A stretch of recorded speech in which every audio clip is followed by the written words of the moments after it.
چې جی اول ځان بدلول غواړي، بیا دا قام بدلول غواړي، دا نظام بدلول غواړي، دا نظام بدلول غواړي.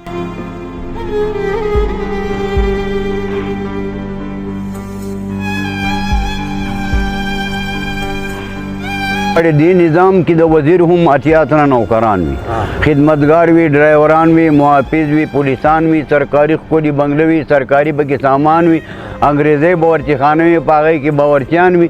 نو تصور دا د مالک او د غلام بدلول غواړي، دا نظام بدلول غواړي. دا مې دا د یو وزیر قصه ده، خلاصه نه ده، لا پرته ده. تنخواه ټي اې ډي اې ځان له د پېټرولو پرچه ده. تاسو فکر ورته وکړئ دا د یو سړي خرچه ده. دا داسې نورې قصې ډېرې په هغې کې حصه ده. نو دې خبرو ته سوچونه د عوام بدلول غواړي او دا نظام بدلول غواړي. دا مې داسې یو وزیر خو نه دی، داسې یو وزیر خو نه دی، په سوونو وزیران دي، په زرګونو بیوروکریټ دي، په لکونو افسران دي، د هر یو پکې ځان له څو تنه نوکران دي، تنخواه د حکومت نه اخلي.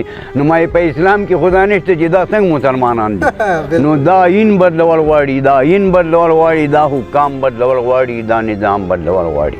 دا وایي چې دا چې څومره خرابۍ دي دا د دې نظام د لاسه، دا نظام چې څه قایم دی دا د عوام د لاسه بله د بیا قایموي. او دا عوام چې څه برباد دي دا د حکام د لاسه، دا حکام چې دي بې حصه نو د آرام حرام د لاسه. نو د اول نه تر اخره انتظام بدلول غواړي او دا نظام بدلول غواړي. دا وایي چې د خپل غرض منده وي او ریکارډ یې ټول ګنده وي او محل یې ودرولې د عوامو په چنده وي، په حرامو باندې پای هم دغه یې دنده وي، د غریب د سر قاتل وي، د غاصب نماینده وي. نو په شروطو پوره نه دی، دا امام بدلول غواړي، دا نظام بدلول غواړي. باخر کې ما وایي چې نه یې لاسو کې طاقت شته، نه په جیب کې دولت شته، نه یې څوک د حمایت شته، نه یې قد نه شخصیت شته، نه پارټي نه یې دفتر شته، نه یې داسې علمیت شته. نو یو سړی نومې صابر دی چې لا دومره همت شته، ورانه جوړه معاشره په خپل کلام بدلول غواړي.